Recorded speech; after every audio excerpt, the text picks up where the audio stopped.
कई बार ऐसा होता है कि काम करते करते कहीं गलत जगह टच कर देना, तो वो थोड़ा सा खराब लगता है। लेकिन मुझे लगता है कि जितना मेरा गाना चला होगा, जितना मेरा गाना हिट है, उतना किसी भी मॉडल का हिट गाना नहीं है। तो रानी एक्ट्रेस भोजपुरी की अश्लीलता को लेकर क्या बोली हैं और भोजपुरी के कलाकारों को लेकर क्या बोली हैं, जब उनके साथ में काम करती हैं तो उनके साथ वह लोग कैसा व्यवहार करते हैं, यह इंटरव्यू में बता रही हैं। तो दोस्तों, मैं आप लोग इस वीडियो में पूरी जानकारी देने वाला हूं, वीडियो भी दिखाने वाला हूं। तो चैनल पर आप लोग शुरू से अंत तक बने रहिए। अगर आप लोग हमारे चैनल पर नए आए हैं तो इस चैनल को सब्सक्राइब जरूर करें, वीडियो को लाइक करना ना भूलिएगा।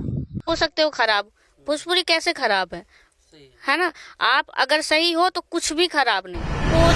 दोस्तों, रानी एक्ट्रेस भोजपुरी का अश्लीलता को लेकर बोली हैं कि भोजपुरी में अश्लीलता नहीं है, अश्लीलता बस वही लोग फैलाते हैं जो ज़बरदस्ती काम करते हैं। जैसे में रानी एक्ट्रेस जिसके साथ काम करती है, अगर वो लोग ज़बरदस्ती टच करते हैं तो वह एक अश्लीलता है। रानी एक्ट्रेस उन लोगों को मना भी करती है, लेकिन वह बार बार वही हरकत करते हैं तो उन लोगों के साथ काम करना बंद कर देती है। रानी एक्ट्रेस ने बहुत ही बढ़िया बात बोली है, जब आप सही रहिएगा तो आपके साथ कुछ नहीं होने वाला है। भोजपुरी में अगर अश्लीलता को खत्म करना है तो अपने आप को सही रखना पड़ेगा। दोस्तों, आप लोगों को भी पता है कि रानी एक्ट्रेस विवाद में नहीं रहती है,